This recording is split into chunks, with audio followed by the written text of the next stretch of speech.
ನಮಸ್ಕಾರ. 2026 ವಿವಿಧ ವೃತ್ತಿಪರ ಕೋರ್ಸುಗಳಿಗೆ ನಾವು CET ರ್ಯಾಂಕ್ ಆಧರಿಸಿ ನಾವು ಈಗಾಗಲೇ ಮಾಕ್ ರಿಸಲ್ಟ್ ಬಿಟ್ಟಿದ್ವಿ. ಸಾಕಷ್ಟು ವಿದ್ಯಾರ್ಥಿಗಳು ತಮ್ಮ ಒಂದು ಲಕ್ಕನ್ನು ಚೆಕ್ ಮಾಡ್ಕೊಂಡು ಯಾವುದು ಮಿಸ್ ಆಗಿತ್ತು ಮೇಲೆ ಕೆಳಗೆ ಕಾಲೇಜ್ ಮಾಡಿದ್ರಿ. ಈಗಾಗಲೇ ಪ್ರಾವಿಷನಲ್ ರಿಸಲ್ಟನ್ನು ಪಬ್ಲಿಷ್ ಮಾಡಿದ್ವಿ. ತಾವು ಯಾರಾದರೂ ಆಕ್ಷೇಪಣೆಗಳೇನಾದರೂ ಇದ್ದರೆ, ತಾಂತ್ರಿಕವಾಗಿ ಏನಾದರೂ ಸಮಸ್ಯೆ ಆಗಿದ್ದರೆ ಕೊಡಿ ಅಂತ ಹೇಳಿದ್ವಿ. ತಾವು ಕೊಟ್ಟಂಥದ್ದನ್ನು ಪರಿಶೀಲನೆ ಮಾಡಿದ್ದೀವಿ. ಅದರ ಆಧಾರದ ಮೇಲೆ ಈಗ ಅಂತಿಮ ಫಲಿತಾಂಶವನ್ನು ನಾವು ಪ್ರಕಟಿಸಿದ್ದೀವಿ. ಇನ್ನು ಮೆಡಿಕಲ್, ಡೆಂಟಲ್, ಆಯುಷ್ ಕೌನ್ಸಿಲಿಂಗ್ ನಾವು ಶುರು ಮಾಡಿಲ್ಲ. ಅಂದರೆ ಪ್ರತಿ ವರ್ಷದಂತೆ ಕೌನ್ಸಿಲಿಂಗ್ ಜೊತೆ ಸೀಟನ್ನು ಹಾಕಿಲ್ಲ. ಕೆಲವು ಫಾರ್ಮಸಿ ಕೋರ್ಸ್ಗಳು ಸಹ ನಾವು ಸೀಟ್ ಮ್ಯಾಟ್ರಿಕ್ಸ್ ಬರಲಿಲ್ಲ, ಹಂಗಾಗಿ B ಮತ್ತು D ಹಾಕಲಿಲ್ಲ. ವಿದ್ಯಾರ್ಥಿಗಳು 2-3 ಕೆಟಗರಿಯ ವಿದ್ಯಾರ್ಥಿಗಳು ಈಗ ನಮ್ಮ ಕೌನ್ಸಿಲಿಂಗಲ್ಲಿ ತಾವು ಭಾಗವಹಿಸಿದ್ದೀರಾ. ಕೆಲವರು ಮೆಡಿಕಲ್ಲು, ಡೆಂಟಲ್ಲು, ಆಯುಷು ನೋಡಿ ನಂತರ ನಾವು ಏನು ಮಾಡಬೇಕು ಅಂತ ತೀರ್ಮಾನ ಮಾಡೋರಿದ್ದೀರಾ. ಕೆಲವು ವಿದ್ಯಾರ್ಥಿಗಳು ಕೇವಲ ನಂದು ಇಂಜಿನಿಯರಿಂಗ್ದಿತ್ತು, ವೆಟರ್ನರಿದಿತ್ತು, ಅಗ್ರಿಕಲ್ಚರ್ದಿತ್ತು, ನನಗೆ ಮೆಡಿಕಲ್ಲಿಗೆ ಡೆಂಟಲ್ಲಿಗೆ ಏನು ಸಂಬಂಧ ಇಲ್ಲ ಅನ್ನುವಂಥ ವಿದ್ಯಾರ್ಥಿಗಳು ನಮ್ಮ ಕೌನ್ಸಿಲಿಂಗಲ್ಲಿ ಇದ್ದೀರಾ. ಬಹುತೇಕ ನಮ್ಮಲ್ಲಿ 1,000 ಕೋರ್ ಬ್ರಾಂಚಿಂದು ಇಂಜಿನಿಯರಿಂಗ್ ಸೀಟ್ಗಳು ಮೇ ಬಿ ಆಪ್ಷನ್ ಎಂಟ್ರಿ ತಾವು ಯಾರೂ ಮಾಡಿಲ್ಲ ಅನ್ನೋ ಕಾರಣಕ್ಕೆ ಅಲಾಟ್ ಆಗಿಲ್ಲ. ಉಳಿದಂತೆ ಬಹುತೇಕ ಸೀಟ್ಗಳು ಅಲಾಟ್ ಆಗಿದೆ. ನಾವೇನು ಆಫರ್ ಮಾಡಿದ್ವಿ ಅಷ್ಟು ಅಲಾಟ್ ಆಗಿದೆ. ಈಗೇನಪ್ಪ ಮಾಡಬೇಕು? ನಾನು 10 ದಿವಸ ನಿಮಗೆ ಸಮಯ ಕೊಡ್ತಾಯಿದ್ದೀನಿ. 10 ದಿವಸ 24 ಜುಲೈ 2026 5:30 ತನಕ ನಾನೀಗ ಫೈನಲ್ ರಿಸಲ್ಟನ್ನು ಪಬ್ಲಿಷ್ ಮಾಡಿ ನಿಮಗೆ ಸಮಯ ಕೊಡ್ತಾಯಿದ್ದೀನಿ. ಯಾರೆಲ್ಲ ನಮ್ಮ ಕೌನ್ಸಿಲಿಂಗಲ್ಲಿ ಭಾಗವಹಿಸಿದ್ದೀರಾ, ಕೆಲವರಿಗೆ ಸೀಟು ಸಿಕ್ಕಿರುವಂಥವ್ರು ಏನಿದ್ದೀರಾ, ತಮಗೆ ನಾನು ಹೇಳ್ತೀನಿ ಏನು ಮಾಡಬೇಕು ನೀವು ಫಲಿತಾಂಶದ ನಂತರ. ಇದು ಮೊದಲ ಸುತ್ತಿನ ಫಲಿತಾಂಶ ಇದೆ. ಜೊತೆಗೆ ಈ ಹಿಂದೆ ಏನಾಗ್ತಾ ಇತ್ತು, ನಮಗೆ 2ನೇ ರೌಂಡಲ್ಲಿ ವಿಶೇಷ ಕೋಟದಲ್ಲಿ ರಿಸರ್ವ್ ಆಗಿರುವಂತಹ ಸೀಟ್ಗಳನ್ನ ನಾವು ಕನ್ವರ್ಟ್ ಮಾಡ್ತಿದ್ವಿ. ಈ ಬಾರಿ ನಾವು ಸರ್ಕಾರದಲ್ಲಿ ಆರಂಭದಿಂದನೂ ಇದು ಚರ್ಚೆ ಮಾಡಿ ಮೊದಲ ಸುತ್ತಿನಲ್ಲೇ ನಾವು ಕನ್ವರ್ಟ್ ಮಾಡಿದ್ವಿ. ಸ್ಪೋರ್ಟ್ಸಿಗೆ ಸಂಬಂಧಪಟ್ಟಂಥದ್ದು ರಿವೈಸ್ಡ್ ಲಿಸ್ಟ್ ಆಗಿದ್ದಕ್ಕೋಸ್ಕರ ನಾವು ಸ್ಪೋರ್ಟ್ಸನ್ನು ಮಾತ್ರ ತೆಗೆದಿಟ್ಟಿದ್ದೀವಿ. ಉಳಿದಂತಹ ಎಲ್ಲ ಕೆಟಗರಿಯ ಎಲ್ಲ ವಿಶೇಷ ಕೆಟಗರಿ ಸೀಟ್ಗಳನ್ನ ಉಳಿದ್ರೆ ಫಸ್ಟು ಅಲಾಟ್ ಮಾಡುವಾಗ ಮ್ಯಾಕ್ಸಿಮಮ್ಮು ಏನು ವಿಶೇಷ ಕೆಟಗರಿ ವಿದ್ಯಾರ್ಥಿಗಳಿದ್ದಾರೆ ಅವ್ರುಗಳಿಗೆ ಹಂಚಿಕೆ ಮಾಡಲಾಗುತ್ತೆ. ಮಾಡಿ ಸಹ ಇನ್ನೂ ಏನಾದರೂ ಸೀಟ್ ಉಳಿತು ಅಂತಂದರೆ ಅದನ್ನು ನಾವು ಕನ್ವರ್ಟ್ ಮಾಡಿ ಅಲಾಟ್ ಮಾಡಿದ್ವಿ. ಓಕೆ, ಇದು ನಮ್ಮ ಒಂದು ಫಲಿತಾಂಶ ಪ್ರಕಟ ಆಗಿರೋ ಹಿನ್ನೆಲೆ ನಾನು ನಿಮಗೆ ಹೇಳಿದ್ದೀನಿ. ಈಗ ನಾನು ಹೇಳ್ತೀನಿ ಸೀಟು ಸಿಕ್ಕಿರುವಂತಹ ವಿದ್ಯಾರ್ಥಿಗಳು ಏನಪ್ಪ ಮಾಡಬೇಕು ನೋಡಿ. ನಮ್ಮ ನಾಳೆಯಿಂದ ನಿಮಗೆ ಫಲಿತಾಂಶ ಆದಮೇಲೆ 4 ಚಾಯ್ಸ್ಗಳು ನಿಮ್ಮ ಲಾಗಿನ್ನಲ್ಲಿ ಹೋದರೆ 4 ಚಾಯ್ಸ್ಗಳು ಡಿಸ್ಪ್ಲೇ ಆಗುತ್ತೆ. Choice 1, choice 2, choice 3, choice 4. Choice 1 ಏನಪ್ಪ? ಚಾಯ್ಸ್ 1 ಅಂದರೆ ನಾವು ಬ್ರೋಷರಲ್ಲಿ ಡಿಟೇಲಾಗಿ ನಾನು ಬರೆದಿದ್ದೀನಿ, ತಾವು ಓದಿರ್ತೀರ. ಯಾರು ಓದಿಲ್ಲ, ವಿಡಿಯೋ ನೋಡ್ತಾ ಇದ್ದೀರಾ, ತಮಗೆ ಅನುಕೂಲ ಆಗಲಿ ಅಂತ ನಾನು ಇನ್ನೊಂದು ಸರಿ ಹೇಳ್ತೀನಿ. ಈ ಕೌನ್ಸಿಲಿಂಗಲ್ಲಿ ತಾವು ಯಾವುದೋ ಒಂದು ಕಾಲೇಜನ್ನು ಆಪ್ಷನ್ ಫಸ್ಟ್ ಎಂಟ್ರಿ ಮಾಡಿದ್ರಿ. ಅಂದರೆ ನೀವು ಮೆಡಿಕಲ್ ಆಸ್ಪಿರೆಂಟ್ ಅಲ್ಲ, ಇಂಜಿನಿಯರಿಂಗ್ ಆಸ್ಪಿರೆಂಟ್ ಇದ್ದೀರಾ. ಯಾವುದೋ ಟಾಪ್ ಕಾಲೇಜಲ್ಲಿ ಟಾಪ್ ಬ್ರ್ಯಾಂಚ್ದು ನಿಮ್ಮ ಆಯ್ಕೆ ಇತ್ತು, ತಾವು ಚಾಯ್ಸ್ ಆಪ್ಷನ್ ಫಸ್ಟ್ ಎಂಟ್ರಿ ಮಾಡಿದ್ರಿ, ತಮ್ಗೆ ಅದೇ ಸೀಟ್ ಸಿಕ್ಕಿದೆ. ನಿಮ್ಮದು 2ನೇ ವಿಚಾರನೇ ಇಲ್ಲ. ದಯಮಾಡಿ ತಾವು ಚಾಯ್ಸ್ 1 ಹಾಕಿ ಚಲನ್ ಡೌನ್ಲೋಡ್ ಮಾಡ್ಕೊಳ್ಳಿ, ಅಥವಾ ಆನ್ಲೈನು ಸೌಲಭ್ಯಗಳು ಏನಾದರೂ ಇದ್ದರೆ ತಮ್ಮ ಅಕೌಂಟಲ್ಲಿ ಆನ್ಲೈನ್ ಮೂಲಕ ಹಣ ಟ್ರಾನ್ಸ್ಫರ್ ಮಾಡಿ. ನಂತರ ಸೀಟ್ ಕನ್ಫರ್ಮೇಷನ್ ಸ್ಲಿಪ್ ಅಂತ ಡೌನ್ಲೋಡ್ ಆಗುತ್ತೆ, ಅದು ಡೌನ್ಲೋಡ್ ಮಾಡ್ಕೊಳ್ಳಿ. ಅದರಲ್ಲಿ ಏನೇನು ಡಾಕ್ಯುಮೆಂಟನ್ನು ಕಾಲೇಜಿಗೆ ತಗೊಂಡು ಹೋಗಬೇಕು ಅಂತೇಳಿರುತ್ತೆ, ಅದನ್ನು ತಗೊಂಡು ಕಾಲೇಜಿಗೆ ಹೋಗಿ ಅಡ್ಮಿಷನ್ ಆಗಿ. ಕಾಲೇಜಲ್ಲಿ ಅಡ್ಮಿಷನ್ ಆಗಕ್ಕೆ ಹೋದಾಗ ನೀವು ಅಪ್ಲಿಕೇಶನ್ ಹಾಕುವಂಥ ಸಂದರ್ಭದಲ್ಲಿ ಇದ್ದಂಥ ಫೋಟೋ, ಪರೀಕ್ಷೆ ಬರೆದಂಥದ್ದು ಫೋಟೋ ಆಧಾರದ ಮೇಲೆ ನಿಮ್ಮದು ಕಾಲೇಜಲ್ಲಿ ಪ್ರಿನ್ಸಿಪಾಲ್ ಮುಂದ್ಗಡೆ ಲಾಗಿನ್ ಓಪನ್ ಆಗುತ್ತೆ. ಅಲ್ಲಿ ನಿಮಗೆ ಅಡ್ಮಿಷನ್ ಆರ್ಡ್ರು ಜನ್ರೇಟ್ ಆಗುತ್ತೆ.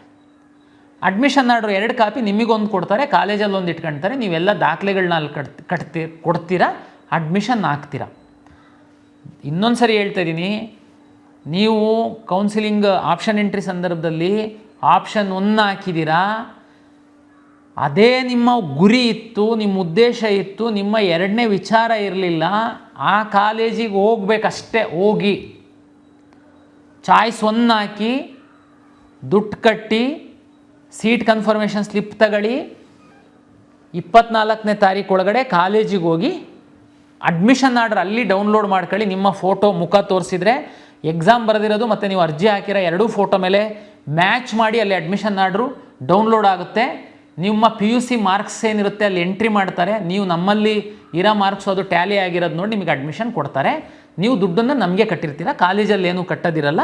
ಇಂಜಿನಿಯರಿಂಗ್ ಆಯಿತು ಅಂತಂದರೆ ನೀವು ಸ್ಕಿಲ್ ಲ್ಯಾಬ್ ಫೀಸ್ ಅಂತ ಕೆಲವು ಕಾಲೇಜು VTU ವೆಬ್ಸೈಟಲ್ಲಿ ಯಾವ್ಯಾವ ಕಾಲೇಜಲ್ಲಿ ಎಷ್ಟೆಷ್ಟು ಸ್ಕಿಲ್ ಲ್ಯಾಬ್ ಫೀಸನ್ನು ಮಾತ್ರ ತಗೊಳ್ಬೇಕು ಅಂತನ್ನುವಂಥದ್ದಿದೆ.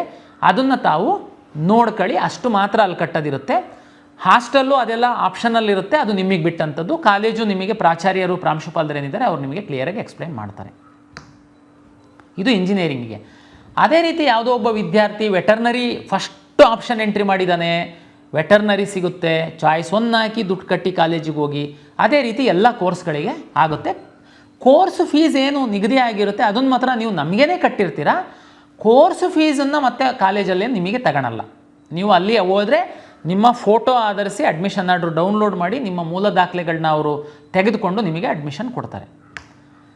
ಕೆಲವು ವಿದ್ಯಾರ್ಥಿಗಳು ಮೆಡಿಕಲ್ ಆಸ್ಪಿರೆಂಟ್ ಇದ್ದೀರಾ, ಈಗ ಮೆಡಿಕಲ್ಸ್ ಮುಂದೊಂದಿನ ರ್ಯಾಂಕ್ ಚೆನ್ನಾಗಿ ಬರದೆ ನನಗೆ ಮೆಡಿಕಲ್ ಸೀಟ್ ಸಿಕ್ಕಿಲ್ಲ ಅಂತಂದರೆ ನಾನು ವೆಟರ್ನರಿಗೋ ಅಗ್ರಿಕಲ್ಚರಿಗೋ ಇಂಜಿನಿಯರಿಂಗೋ ಹೋಗಬೇಕು ಅಂತ ನಿಮ್ಮ ತಲೆ ಒಳಗಡೆ ಇದೆ. ನಿಮಗೀಗ ಯಾವುದೋ ಒಂದು ಸಿಕ್ಕಿದೆ, ಅದು ಆಪ್ಷನ್ ಒಂದೇ ಹಾಕಿದ್ದೇನೆ ಸಿಕ್ಕಿರ್ಬೋದು ನಿಮಗೆ. ಆದರೆ ನಿಮ್ಮದು ಪ್ರಿಯಾರಿಟಿ ಇಂಜಿನಿಯರಿಂಗ್ ಅಲ್ಲ, ವೆಟರ್ನರಿ ಅಲ್ಲ, ನಿಮ್ಮ ಪ್ರಿಯಾರಿಟಿ ಬಂದು ಮೆಡಿಕಲ್ ಇದೆ. ದಯಮಾಡಿ ನಿಮಗೆ ಹೇಳುವಂಥದ್ದು, ನೀವು ಚಾಯ್ಸ್ 1 ಹಾಕಬೇಡಿ, ನೀವು ಚಾಯ್ಸ್ 2 ಹಾಕಿ. ಚಾಯ್ಸ್ 2 ಅಂತಂದ್ರೇನು?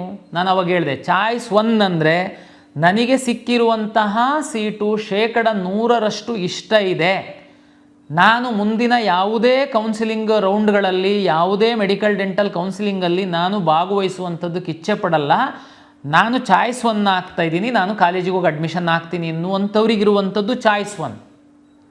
ಚಾಯ್ಸ್ 2 ಅಂತಂದರೆ ಈಗ ಸಿಕ್ಕಿರುವಂತಹ ಸೀಟನ್ನು ನಾನು ಹೋಲ್ಡ್ ಮಾಡ್ತೀನಿ, ಈ ಸೀಟು ನನಗೆ ಬೇಕು, ಆದರೆ ಮುಂದಿನ ರೌಂಡಿಗೆ ನಾನು ಭಾಗವಹಿಸ್ತೀನಿ, ಅಲ್ಲಿ ಇದಕ್ಕಿಂತ ಉತ್ತಮವಾಗಿರುವಂತಹ ಸೀಟು ನನಗೆ ಸಿಕ್ಕುವಂತಹ ಸಾಧ್ಯತೆ ಇರ್ಬೋದು, ಇಲ್ಲ ಸಿಗಬಹುದು, ನಾನು ವೆಯ್ಟ್ ಮಾಡ್ತೀನಿ. ನೀವು ಚಾಯ್ಸ್ 2 ಹಾಕಬೇಕು. ಯಾರು? ಉದಾಹರಣೆಗೆ ನಾನು ಅವಾಗ ಹೇಳಿದೆ, ನೀವು ಆಪ್ಷನ್ 1 ಹಾಕಿರೋರಿಗೇನೆ ನಿಮಗೆ, ನೀವು ಅಂದರೆ ಮೆರಿಟೋರಿಯಸ್ ಇದ್ದೀರಾ, ಈಗ ವೆಟರ್ನರಿ ಬೆಂಗಳೂರು ಕಾಲೇಜ್ ಹಾಕಿದ್ದೀರಾ, ಆಪ್ಷನ್ 1 ಸಿಕ್ಕಿದೆ ನಿಮಗೆ, ಆದರೂ ಹೋಲ್ಡ್ ಮಾಡ್ಬೋದಾ? ಹೌದು, ಹೋಲ್ಡ್ ಮಾಡ್ಬೋದು. ಚಾಯ್ಸ್ 2 ಹಾಕಿ. ಯಾಕೆ ಅಂತಂದರೆ ನಿಮ್ಮದು ಉದ್ದೇಶ ಮೆಡಿಕಲ್ ಇದ್ದರೆ, ಡೆಂಟಲ್ ಇದ್ದರೆ, ಆಯುಷ್ ಇದ್ದರೆ ಹೋಲ್ಡ್ ಮಾಡ್ತೀರಾ. ಸರ್ ಹೆಂಗೆ ವರ್ಕ್ ಆಗುತ್ತೆ ನೆಕ್ಸ್ಟು ನೋಡಿ, ನೆಕ್ಸ್ಟ್ ರೌಂಡಲ್ಲಿ ನಾನು ಮೆಡಿಕಲ್ ಸೀಟು ಮ್ಯಾಟ್ರಿಕ್ಸನ್ನು ನಾನು ತಗೊಂಡಾಗ ಮೆಡಿಕಲ್ ಎಲ್ಲ ಕಾಲೇಜ್ಗಳನ್ನ ನೀವು ಚಾಯ್ಸ್ 2 ಹಾಕಿದರೆ ಆ ಸೀಟಂತೂ ನಿಮಗೆ ಕನ್ಫರ್ಮ್ ಇರುತ್ತೆ. ಅದಕ್ಕಿಂತ ಮೇಲ್ಗಡೆ ನೀವು ಯಾವುದೇ ಕಾಲೇಜ್ಗಳನ್ನು ಎಂಟ್ರಿ ಮಾಡುವಂಥದ್ದಕ್ಕೆ ಅವಕಾಶವನ್ನು ನಾವು ಕೊಡ್ತೀವಿ. ಆವಾಗ ಉದಾಹರಣೆಗೆ ಇದು ಆಪ್ಷನ್ 1 ಹಾಕಿದ್ದೂ ಮುಂದೆ ಬರುವಂಥವ್ರು, ಕೆಲವ್ರದ್ದು ಚಾಯ್ಸ್ 2 ಮತ್ತೆ ಯಾರು ಹಾಕಬೇಕು ಅಂತ ಹೇಳ್ತೀನಿ. ಉದಾಹರಣೆಗೆ ನಿಮಗೆ 100 ಆಪ್ಷನ್ ಎಂಟ್ರಿ ಮಾಡಿದ್ದೀರಾ ನಿಮ್ಮ ಫಸ್ಟ್ ರೌಂಡಲ್ಲಿ, ನಿಮಗೆ 28ನೇ ಆಪ್ಷನ್ನಿನ ಕಾಲೇಜು ಸಿಕ್ಕಿದೆ. ನೀವು ಮೆಡಿಕಲ್ ಆಸ್ಪಿರೆಂಟ್ ಇರ್ಬೋದು, ಇಲ್ಲದೆ ಇರ್ಬೋದು, ಆದರೆ 28ನೇ ಸಿಕ್ಕಿದೆ. ಆ್ಯಕ್ಚುಲಿ ನಿಮ್ಮ ಒಂದು ಪ್ರಿಯಾರಿಟಿ ಏನಿದೆ, ಇನ್ನೂ 27 ಕಾಲೇಜುಗಳು ಮೇಲ್ಗಡೆ ಇದ್ದಾವೆ, ಅಂದರೆ ತುಂಬ ಒಳ್ಳೆ ಕಾಲೇಜು, ಅದು ಸಿಕ್ಕಿದ್ರೆ ಹೋಗಬೇಕು ಅನ್ನುವಂಥದ್ದು ಆ್ಯಕ್ಚುಲಿ ನಿಮ್ಮ ಆಸೆ. 28 ಸಿಕ್ಕಿಬಿಟ್ಟಿದೆ. ಸರ್ ನಾನು ಏನು ಮಾಡಬೇಕು? ಚಾಯ್ಸ್ 1 ಹಾಕಿ ಹೋಗ್ಬೇಕಾ?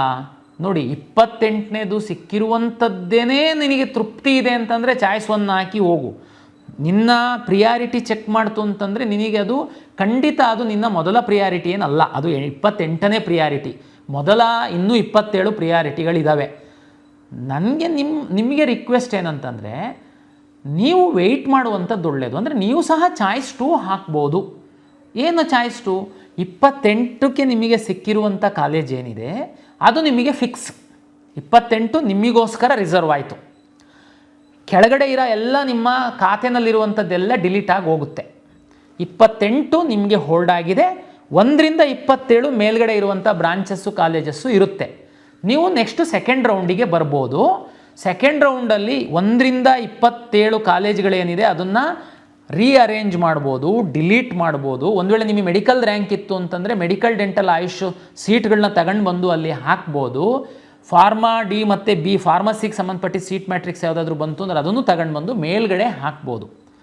ಸೆಕೆಂಡ್ ರೌಂಡನ್ನು ನಾನು ರಿಸಲ್ಟನ್ನು ರನ್ ಮಾಡಿದಾಗ ನಿಮಗೆ 28 ಏನು ಸಿಕ್ಕಿದೆ ಅಲ್ವಾ ಸೀಟು, ಈಗ ಹೋಲ್ಡ್ ಮಾಡಿದ್ದೀರಾ ಫಸ್ಟ್ ರೌಂಡಲ್ಲಿ ಚಾಯ್ಸ್ 2 ಹಾಕಿ, ಆ ಸೀಟು ನಿಮಗೆ ಖಾತ್ರಿಯಾಗಿರುತ್ತೆ. ಸೆಕೆಂಡ್ ರೌಂಡಲ್ಲಿ ರಿಸಲ್ಟ್ ರನ್ ಮಾಡುವಂತಹ ಸಂದರ್ಭದಲ್ಲಿ ನೀವು 1ರಿಂದ 27 ಕಾಲೇಜಲ್ಲಿ ಕೆಲವು ಡಿಲೀಟ್ ಮಾಡಿರ್ಬೋದು, ಇಲ್ಲ ಹಾಗೇನೇ ಇಟ್ಟಿರ್ಬೋದು. ನೀವು ಮೆಡಿಕಲ್ ರ್ಯಾಂಕ್ ಇದ್ದರೆ ಮೆಡಿಕಲ್ಲು ತಂದು ಹಾಕಿರ್ಬೋದು, ನೀವು ಅವಾಗ ಇನ್ನೊಂದು 100 ತನಕನೂ ಬೇಕಾದರೆ ಮೇಲ್ಗಡೆ ಆಗಿರ್ಬೋದು. ಈಗ ನಿಮ್ಮ ರ್ಯಾಂಕು ನಿಮ್ಮ ಮೀಸಲಾತಿಗೆ ಸಂಬಂಧಪಟ್ಟಂತೆ ನೀವು ಮೇಲ್ಗಡೆ ಹೋಗಬಹುದು. ಮೇಲ್ಗಡೆ ಅಂದರೆ 28 ನೀವು ಹೋಲ್ಡ್ ಮಾಡಿರೋ ಸೀಟ್ಗಿಂತ ಮೇಲ್ಗಡೆ ನಿಮ್ಮ ಆಪ್ಷನ್ಗಳು ಏನು ಹಾಕಿರ್ತೀರಾ ಅಲ್ಲಿಗೆ ನೀವು ಶಿಫ್ಟ್ ಆಗುವಂತಹ ಸಾಧ್ಯತೆಗಳಿರುತ್ತೆ. ನಿಮ್ಮ ರ್ಯಾಂಕು ಚೆನ್ನಾಗಿದ್ದು ಅಲ್ಲಿ ಸೀಟ್ಗಳು ಅವೈಲಬಲ್ ಇತ್ತು ಅಂತಂದಾಗ ಆವಾಗ ಈ 28 ನೀವೇನು ಫಸ್ಟ್ ರೌಂಡಲ್ಲಿ ಹೋಲ್ಡ್ ಮಾಡಿದ್ರಿ ಅಲ್ವಾ, ಆ ಸೀಟು ಆಟೋಮೆಟಿಕ್ಕಾಗಿ ನಿಮ್ಮಿಂದ ಹೋಗಿ ಬೇರೆಯವರಿಗೆ ಅಲಾಟ್ ಆಗುತ್ತೆ. ಕಳೆದ ವರ್ಷ ನಾನು ವಿದ್ಯಾರ್ಥಿಗಳಿಗೆ ನೋಡಿದ್ದೀನಿ, ಹೋಲ್ಡ್ ಮಾಡಿದ್ದೀರಾ, ಆಮೇಲೆ ನೆಕ್ಸ್ಟು ಅದೇ ಸೀಟ್ ಕೆಲವರಿಗೆ ಸಿಕ್ಕಿದೆ, ಅದೇನು ಮಾಡಲಿಕ್ಕಾಗಲ್ಲ ನಿಮ್ಮದು, ಅಂದರೆ ಇಂಪ್ರೂವ್ ಆಗಿಲ್ಲ ಅಂತ. ಕೆಲವರಿಗೆ ಮೇಲ್ಗಡೆ ಸೀಟ್ ಸಿಕ್ಬಿಟ್ಟಿದೆ, ಆವಾಗ ನಮ್ಮ ಹತ್ರ ಬರೋದು ಇಲ್ಲ ನನಗೆ ಅದು ಹಳೇದೇ ಸೀಟ್ ಬೇಕು, ಮೇಲ್ಗಡೆ ಸೀಟ್ ಚೆನ್ನಾಗಿಲ್ಲ ಅಂದರೆ ಹಾಕಿದ್ದವ್ರು ಯಾರು?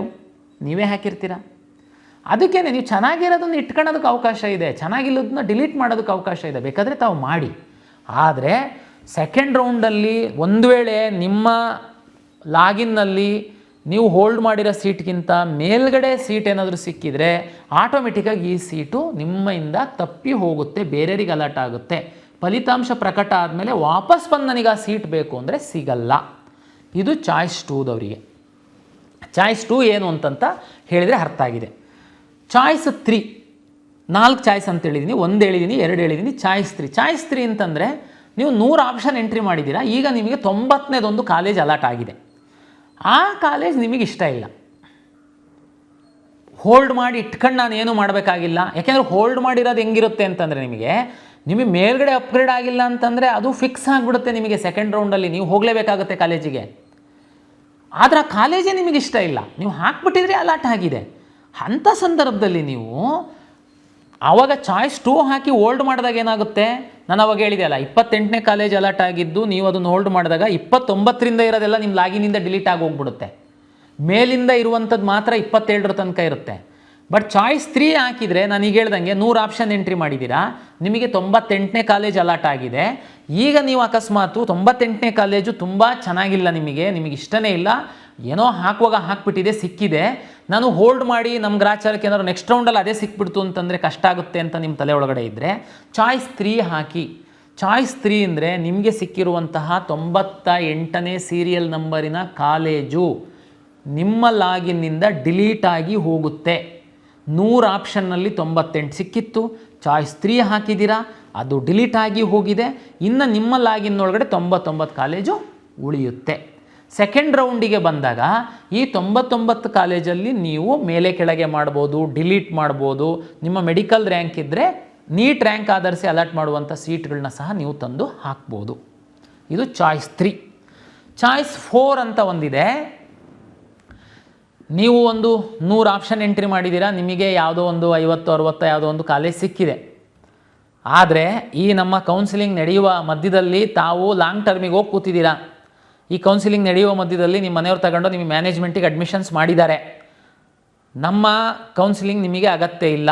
ಚಾಯ್ಸ್ 4 ಅಂದರೆ ನಾನು ಕೌನ್ಸಿಲಿಂಗಿಂದ ಎಕ್ಸಿಟ್ ಆಗ್ತೀನಿ, ನಾನು ಮುಂದುವರ್ಸಲ್ಲ ಕೌನ್ಸಿಲಿಂಗು ಅಂತ ಚಾಯ್ಸ್ 4 ಹಾಕಿದರೆ ನೀವು ಹೊರಗಡೆ ಹೋಗ್ತೀರಾ.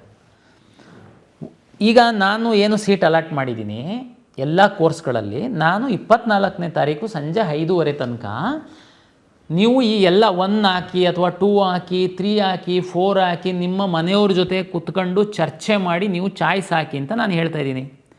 ಕೆಲವು ವಿದ್ಯಾರ್ಥಿಗಳು ಯಾವುದೂ ಚಾಯ್ಸ್ ಹಾಕಲ್ಲ, ಅವರಿಗೆಲ್ಲರಿಗೆ ನಾವು ಆಟೋಮೆಟಿಕ್ಕಾಗಿ ಚಾಯ್ಸ್ 4 ಮಾಡ್ತೀವಿ, ಅವರೆಲ್ಲರನ್ನೂ ಹೊರಗಡೆ ಹಾಕ್ತೀವಿ. ಓಕೆ, ಇದು ಚಾಯ್ಸ್ 1, 2, 3, 4ಗೆ ಸಂಬಂಧಪಟ್ಟಂತೆ ಹಿಂದಿನ ಒಂದು ನಮ್ಮ ಅನುಭವದ ಮೇಲೆ ವಿದ್ಯಾರ್ಥಿಗಳ ಹಿತದೃಷ್ಟಿಯಿಂದ ಕೆಲವು ಬದಲಾವಣೆಗಳನ್ನು ನಾವು ಮಾಡಿದ್ದೀವಿ. ಈ ಚಾಯ್ಸಿಗೆ ಸಂಬಂಧಪಟ್ಟಂತೆ ಏನಾಗ್ತಿತ್ತು ಏನು ಮಾಡ್ತಿತ್ತು ಅಂತ ಸಂಕ್ಷಿಪ್ತವಾಗಿ ಹೇಳೋದಾದರೆ, ಕೆಲವು ವಿದ್ಯಾರ್ಥಿಗಳು ಏನು ಮಾಡ್ತೀರಾ, ಚಾಯ್ಸ್ 2 ಹಾಕ್ಬಿಡ್ತೀರಾ, ಲಾಕ್ ಆಗಿಬಿಡುತ್ತೆ. ಆಮೇಲೆ ಮನೆಯ ಹತ್ರ ಫ್ರೆಂಡ್ಸ್ ಹತ್ರ ಮಾತಾಡುವಾಗ ಇಲ್ಲ ಅದು ಚೆನ್ನಾಗಿದೆ ಕಾಲೇಜು, ಚಾಯ್ಸ್ 1 ಹಾಕೋಗಿ ಅಡ್ಮಿಷನ್ ಆಗಬೇಕು ಅಂತ ಆಗಲ್ಲ. ಸಬ್ಮಿಟ್ ಮಾಡಿದ ಮೇಲೆ ಚಾಯ್ಸ್ 3 ಹಾಕ್ತೀರಾ. ಆಮೇಲೆ ಯಾರೋ ಹೇಳ್ತಾರೆ, ಅದು ಯಾಕೆ ಚಾಯ್ಸ್ 3 ಹಾಕಿದೆ, ಆ ಕಾಲೇಜ್ ಚೆನ್ನಾಗಿತ್ತು, ನೀನು ಹೋಲ್ಡ್ ಮಾಡಿ ಹೋಗಬೇಕಾಗಿತ್ತು, ನೀನು ಚಾಯ್ಸ್ 2 ಹಾಕಬೇಕಾಗಿತ್ತು ಅಂತ ಸಬ್ಮಿಟ್ ಮಾಡಿದರೆ ಆಗಲ್ಲ. ಚಾಯ್ಸ್ 4 ಹಾಕಿ ಎಕ್ಸಿಟ್ ಆಗಿರ್ತೀರಾ. ಆಮೇಲೆ ಮನಸ್ಸು ಚೇಂಜ್ ಆಗುತ್ತೆ, ಇಲ್ಲ ನಾನು ಕೌನ್ಸಿಲಿಂಗಲ್ಲಿ ಭಾಗವಹಿಸಬೇಕು, ಚಾಯ್ಸ್ 3ನೋ 2ನೋ ಹಾಕಬೇಕು ಅಂತ ಅನಿಸುತ್ತೆ. ಇದಕ್ಕೆ ಅವಕಾಶಗಳಿರಲಿಲ್ಲ. ಏನಾಗ್ತಿತ್ತು, ಒಂದು ಸರಿ ಲಾಕ್ ಹಾಕ್ತಿದ್ದಂಗೆ ಪ್ರತಿ ದಿವಸ 500ರಿಂದ 1000 ವಿದ್ಯಾರ್ಥಿಗಳಿಗೆ ಬರಲಿಕ್ಕೆ ಶುರು ಮಾಡ್ತಿದ್ರಿ. ನಮ್ಮದು ಸಿಸ್ಟಮೇ ಆ ರೀತಿ ಇರಲಿಲ್ಲ. ಒಂದು ಸರಿ ಲಾಕ್ ಮಾಡಿದ್ದೀರಾ, ನಿಮ್ಮ ಹಣೆ ಬರ ಹೋಗಿ ಅಂತ ನಮ್ಮವರು ಕಳಿಸ್ತಾಯಿದ್ರು. ಈ ಸರಿ ಚಾಯ್ಸ್ 1 ಹಾಕಿ, ಇವತ್ತು ಚಾಯ್ಸ್ 1 ಹಾಕ್ತೀರಾ, ಚಲನ್ ಡೌನ್ಲೋಡ್ ಮಾಡ್ತೀರಾ, ದುಡ್ಡಿನ್ನೂ ಕಟ್ಟಿಲ್ಲ, ಮನ್ಸು ಚೇಂಜ್ ಆಗುತ್ತೆ ನಿಮ್ಮದು. ಮತ್ತೆ ಲಾಗಿನ್ ಆಗಿ ಚಾಯ್ಸ್ 2 ಹಾಕಿ, ಚಾಯ್ಸ್ 2 ಹಾಕಿದ್ದೀರಾ, ಮನೇಲಿದ್ದೀರಾ. 2 ದಿನ ಆದಮೇಲೆ ನಿಮ್ಮ ಮನೇಲಿ ಹೇಳ್ತಾರೆ, ಇಲ್ಲ ನೀನು ಕಾಲೇಜಿಗೆ ಹೋಗಿ ಅಡ್ಮಿಷನ್ ಆಗಿಬಿಡು, ಅದೇ ಚೆನ್ನಾಗಿದೆಯಂತೆ ಅಂತ. ಆದರೆ ಚಾಯ್ಸ್ 2 ಹಾಕ್ಬಿಟ್ಟಿದ್ದೀರಾ, ನಾನು ಹೋಲ್ಡ್ ಮಾಡಿ ನಾನು ನೆಕ್ಸ್ಟ್ ರೌಂಡಿಗೆ ಬರ್ತೀನಿ ಅಂತ ಹಾಕಿದ್ದೀರಾ. ಬಟ್ 2 ದಿನ ಆದಮೇಲೆ ನಿಮ್ಮ ಮನಸ್ಸು ಚೇಂಜ್ ಆಗುತ್ತೆ, ಇಲ್ಲ ನಾನು ಚಾಯ್ಸ್ 1 ಹಾಕಿ ಕಾಲೇಜಿಗೆ ಹೋಗ್ತೀನಿ ಅಂತ. ಮತ್ತೆ ಲಾಗಿನ್ ಆಗಿ ಚಾಯ್ಸ್ 1 ಹಾಕಿ ದುಡ್ಡು ಕಟ್ಟಿ ಕಾಲೇಜಿಗೆ ಹೋಗಿ. ಚಾಯ್ಸ್ 4 ಹಾಕಿ ಹೊರಗಡೆ ಹೋಗ್ತೀರಾ, ಇಲ್ಲ ಕೌನ್ಸಿಲಿಂಗಲ್ಲಿ ಮುಂದುವರಿಬೇಕು ಅಂತ ಇಷ್ಟಪಡ್ತೀರಾ. 2 ದಿನ ಆದಮೇಲೆ 3 ದಿನ ಆದಮೇಲೆ ಮತ್ತೆ ಲಾಗಿನ್ ಆಗಿ ಯಾವುದು ಚಾಯ್ಸು 3 ಹಾಕ್ತೀರಾ 2 ಹಾಕ್ತೀರಾ ಮಾಡ್ಕೊಳ್ಳಿ. ಚಾಯ್ಸ್ 3 ಹಾಕಿರ್ತೀರಾ, ಮನಸ್ಸು ಚೇಂಜ್ ಆಗುತ್ತೆ, ಬನ್ನಿ. ಹಾಗಾಗಿ ಇದು ನಿಮಗೆ ಫ್ರೀ ಬಿಟ್ಟಿದ್ದೀವಿ. ನಿಮ್ಮ ಲಾಗಿನ್ನಲ್ಲಿ ಮುಖ ತೋರಿಸಿ ಲಾಗಿನ್ ಆಗ್ತೀರಾ, ನೀವು ಚಾಯ್ಸನ್ನು ಆ ಕಡೆ ಈ ಕಡೆ ಮಾಡ್ಬೋದು. ಇದರಲ್ಲಿ ಒಂದು ಕಂಡೀಷನ್ ಏನಂದರೆ, ನಮ್ಮ ಕೊನೆ ದಿನ ಏನಿದೆ 24ನೇ ತಾರೀಕು 5:30, ಅದರೊಳಗಡೆ ನೀವೇನಾದರೂ ಮನಸ್ಸು ಚೇಂಜ್ ಆದರೆ 24ನೇ ತಾರೀಕು ನಮ್ಮದು ಫಸ್ಟ್ ರೌಂಡಿಂದ ಅಡ್ಮಿಷನ್ನು ಲಾಸ್ಟ್ ಆದಮೇಲೆ ನಿಮ್ಮ ಮನಸ್ಸು ಚೇಂಜ್ ಆದರೆ ನಾವು ನಿಮಗೆ ಹೆಲ್ಪ್ ಮಾಡೋದಕ್ಕಾಗಲ್ಲ. ದುಡ್ಡು ಕಟ್ಟಿ ಚಾಯ್ಸ್ 1 ಹಾಕ್ತೀರಾ, ಚಲನ್ ಡೌನ್ಲೋಡ್ ಮಾಡ್ಕೊಳ್ತೀರಾ, ದುಡ್ಡು ಕಟ್ತೀರಾ, ಆಮೇಲೆ ಮನಸ್ಸು ಚೇಂಜ್ ಆದರೂ ನಾನು ಹೆಲ್ಪ್ ಮಾಡೋಕ್ಕಾಗಲ್ಲ. ಚಾಯ್ಸ್ 1 ಹಾಕ್ತೀರಾ, ದುಡ್ಡು ಕಟ್ತೀರಾ, ಕಾಲೇಜಿಗೆ ಹೋಗಿ ಅಡ್ಮಿಷನ್ ಹಾಕ್ತೀರಾ, ಆಮೇಲೆ ನಿಮ್ಮ ಮನಸ್ಸು ಚೇಂಜ್ ಆದರೆ ನೀವು KEಗೆ ಬರಬೇಕು, ಅಧಿಕೃತವಾಗಿ ಫೈನ್ ಕಟ್ಟಬೇಕು, ಸೀಟ್ ಕ್ಯಾನ್ಸಲೇಷನ್ ಮಾಡ್ಕೊಳ್ಬೇಕು. ಇದು ಎಲ್ಲ ಪ್ರೊಸೀಜರು ನಮ್ಮ ಬ್ರೋಷರಲ್ಲಿದೆ, ದಯಮಾಡಿ ಓದಿ. ಇವರಿಗೆ ಮಾತ್ರ ನಾನು ಅನುಕೂಲ ಮಾಡಿಕೊಟ್ಟಿದ್ದೀನಿ. ಅಂದರೆ ನೀವು ಪದೇ ಪದೇ ನಮ್ಮ KE ಕಚೇರಿ ತನಕ ಬರಬೇಕು, ಅದು ಎಲ್ಲ ಹಲಿಬೇಕು, ಅರ್ಜಿ ಕೊಡಬೇಕು, ಅದು ಎಲ್ಲ ಆಗಬಾರ್ದು ಸಮಸ್ಯೆ ಅಂತ ನಾವು ಇದು ಮಾಡಿದ್ದೀವಿ. ನೀವು ಏನೇ ಡಿಸಿಷನ್ ತಗೊಳ್ಳುವಾಗ ಮತ್ತೆ ಮಾಡೋದಲ್ಲ, ಭಾಳ ವಿಚಾರ ಮಾಡಿ ನೀವು ಡಿಸಿಷನ್ ತಗೊಳ್ಳಿ. ಅಕಸ್ಮಾತು ಆದ್ರೂ ಕೆಲವೊಮ್ಮೆ ತಪ್ಪಾಗ್ತವೆ. ಹಂಗಾಗಿ ಲಾಸ್ಟ್ ಡೇಟ್ ತನಕ ನೀವು ಸರಿ ಮಾಡ್ಕೊಳ್ಳೋದಕ್ಕೆ ನಿಮ್ಮ ಲಾಗಿನ್ ಒಳಗಡೆ ಹೋಗಿ ನಾವು ಅವಕಾಶ ಕೊಟ್ಟಿದ್ದೀವಿ. ದಯಮಾಡಿ ಸೈಬರ್ ಸೆಂಟ್ರ್ ಅವರಿಗೆ ನಿಮ್ಮ ಎಲ್ಲ ಅಸ್ತ್ರ ಕೊಟ್ಬಿಟ್ಟು ಚಾಯ್ಸ್ ಹಾಕೋಕ್ಕೆ ಬಿಡೋಕ್ಕೆ ಹೋಗಬೇಡಿ. ನೀವು ಸೈಬರ್ ಸೆಂಟ್ರ್ ಬಳಕೆ ಮಾಡ್ಕೊಳ್ಳಿ. ನೀವು ಅವ್ರ ಜೊತೆ ಕೂತ್ಕೊಂಡು ನಿಮ್ಮ ಮುಖ ತೋರಿಸಿ ಲಾಗಿನ್ ಓಪನ್ ಆಗಿ ಪೂರ್ತಿ ನಿಮ್ಮ ಪ್ರಕ್ರಿಯೆಯನ್ನು ಮುಗಿಸಿ ಲಾಗೌಟ್ ಆಗಿ ಹೊರಗಡೆ ಬನ್ನಿ. ನೀವು ಹೋಗ್ಬಿಟ್ಟು ಮುಖ ತೋರಿಸಿ ಲಾಗಿನ್ ಓಪನ್ ಮಾಡಿ ನೀನು ಚಾಯ್ಸ್ 1 ಹಾಕೋ 2 ಹಾಕು ಏನಾದರೂ ಹೇಳಿ ಹೋಗೋದು ಬೇಡ. ದಯಮಾಡಿ ಅದನ್ನು ತಾವು ಜೊತೆಲಿ ಇದ್ದು ಮಾಡಿ. ಸುಮ್ಮನೆ ಅದು ಮಿಸ್ಯೂಸ್ ಆಗುತ್ತೆ, ನಂತರ ನೀವು ಬಲಿಪಶುಗಳಾಗ್ತೀರ. ಹಾಗಾಗಿ ಇದು ಫಸ್ಟ್ ರೌಂಡ್ ಇದೆ, ನಂದು ವಿನಂತಿ. ಮೆಡಿಕಲ್ ಡೆಂಟಲ್ ಆಯುಷಿಗೆ ಹೋಗುವಂಥ ಅಭ್ಯರ್ಥಿಗಳು ಏನು ಫಸ್ಟ್ ರೌಂಡಲ್ಲಿ ಕಂಪಲ್ಸರಿ ಅಡ್ಮಿಷನ್ ಏನಿರಲ್ಲ. ಗಡಿಬಿಡಿನಲ್ಲಿ ಹೋಗಿ ಅಡ್ಮಿಷನ್ ಆಗಿ ಆಮೇಲೆ ಇಲ್ಲ ಸರ್ ನಾನು ಮೆಡಿಕಲಿಗೆ ಹೋಗಬೇಕು ನನಗೆ ಅದೆಲ್ಲ ಮಾಡೋಕ್ಕೆ ಹೋಗಬೇಡಿ. ದಯಮಾಡಿ ನಮ್ಮ medical dental AYUSH NEET result ಇನ್ನೇನು ಸದ್ಯದಲ್ಲೇ ಬರುತ್ತೆ, ಸೀಟ್ ಮ್ಯಾಟ್ರಿಕ್ಸ್ ಬರುತ್ತೆ. ಸೆಕೆಂಡ್ ರೌಂಡಲ್ಲಿ ನಾವು ಅದನ್ನು ಸೇರಿಸಿ ನಾವು ಕೌನ್ಸಿಲಿಂಗ್ ಮಾಡೋದಕ್ಕೆ ಪ್ಲ್ಯಾನ್ ಮಾಡ್ಕೊಳ್ತಾ ಇದ್ದೀವಿ.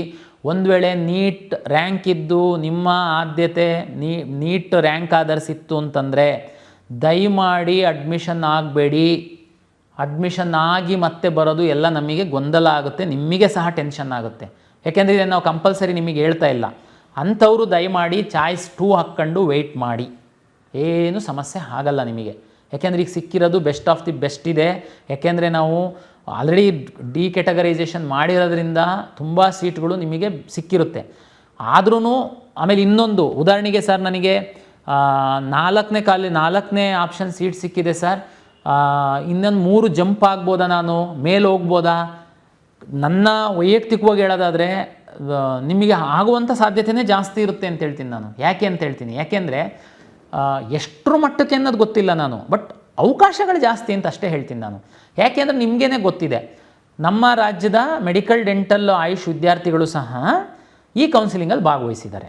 ಅವರೆಲ್ಲ ಒಂದೊಂದು ಟಾಪ್ ಕಾಲೇಜ್, ಮೆರಿಟೋರಿಯಸ್ ಸ್ಟೂಡೆಂಟ್ ಇದ್ದವರೆಲ್ಲ ಒಂದೊಂದು ಟಾಪ್ ಕಾಲೇಜಲ್ಲಿ ಸೀಟ್ ಇಟ್ಕೊಂಡಿದ್ದಾರೆ. ಅವರು ಮುಂದಿನ ಸುತ್ತಿನಲ್ಲಿ ಮೆಡಿಕಲ್ಲಿಗೆ ಹೋಗ್ತಿದ್ದಂಗೆ ಅವರು ಆ ಸೀಟನ್ನು ರಿಲೀಸ್ ಮಾಡ್ತಾರೆ. ಆ ಸೀಟು ಆಟೋಮೆಟಿಕ್ಕಾಗಿ ನಿಮ್ಗಳಿಗೆ ಅನುಕೂಲ ಆಗ್ತಾ ಹೋಗುತ್ತೆ, ನೀವು ಸ್ವಲ್ಪ ಸ್ವಲ್ಪ ಮೇಲ್ಗಡೆ ಹೋಗ್ತೀರಾ. ಅಂದರೆ ಇದು ನಿಮಗೆ ಸಹಾಯ ಆಗುತ್ತೆ. ಹಾಗಾಗಿ ನೀವು ಇದನ್ನೆಲ್ಲ ವಿಚಾರ ಮಾಡಿ ತಾವು ತೀರ್ಮಾನ ಮಾಡಿ, ತುಂಬ ಕ್ಲಾರಿಟಿ ಇದ್ದು ಕಾಲೇಜಿಗೆ ಹೋಗ್ತೀನಿ, ನಂದು ಇಷ್ಟನೇ ಅದಿತ್ತು, ಅದೇ ಕಾಲೇಜ್ ಸಿಕ್ಕಿದೆ, ದಯಮಾಡಿ ಹೋಗಿ ಅಡ್ಮಿಷನ್ ಆಗಿ. ಇದು 2026 ಕೌನ್ಸಿಲಿಂಗಿನ ಮೊದಲ ಸುತ್ತಿನ ಫಲಿತಾಂಶದ ನಂತರ ವಿದ್ಯಾರ್ಥಿಗಳು ಏನೆಲ್ಲ ಮಾಡಬೇಕು ಅಂತನ್ನುವಂಥದ್ದನ್ನು ನಾನು ಸಂಕ್ಷಿಪ್ತವಾಗಿ ನಿಮಗೆ ತಿಳಿಸ್ಕೊಟ್ಟಿದ್ದೀನಿ. ಹೆಚ್ಚಿನ ಮಾಹಿತಿ ಮತ್ತು ವಿವರ ಬೇಕು ಅಂತಂದರೆ KEA ವೆಬ್ಸೈಟಲ್ಲಿ ಬ್ರೋಷರ್ ಇದೆ, ದಯಮಾಡಿ ಫ್ರೀ ಇದ್ದಾಗ ಒಮ್ಮೆ ಓದಿ. ಅಲ್ಲಿ ಚಾಯ್ಸ್ಗಳದ್ದು ಪರಿಣಾಮಗಳೇನಿರುತ್ತೆ, ಚಾಯ್ಸ್ ಅಂದರೆ ಇನ್ನೂ ವಿವರವಾಗಿ ಕೊಟ್ಟಿದ್ದಾರೆ. ಬಹುತೇಕ ಇದರಿಂದ ನಿಮಗೆ ಸಹಾಯ ಆಗುತ್ತೆ ಅಂತ ಭಾವಿಸ್ತೀನಿ. ಯಾರು ಗಡಿಬಿಡಿ ಮಾಡಬೇಡಿ. ಯಾವುದೇ ಚಾಯ್ಸನ್ನು ಹಾಕುವಾಗ ದಯಮಾಡಿ ನೀವು ಮನೆಯವ್ರ ಜೊತೆ ಚರ್ಚೆ ಮಾಡಿ ಚಾಯ್ಸ್ ಹಾಕಿ, ನಂತರ ಅಲ್ಲಿ ಇಲ್ಲಿ ತೊಂದರೆಗೆ ಸಿಗಾಕೊಂಡು ಓಡಾಡಕ್ಕೆ ಹೋಗಬೇಡಿ ಅಂತೇಳಿ ವಿನಂತಿಯನ್ನು ಮಾಡ್ತೀನಿ. ಎಲ್ಲರಿಗೂ ಶುಭವಾಗಲಿ.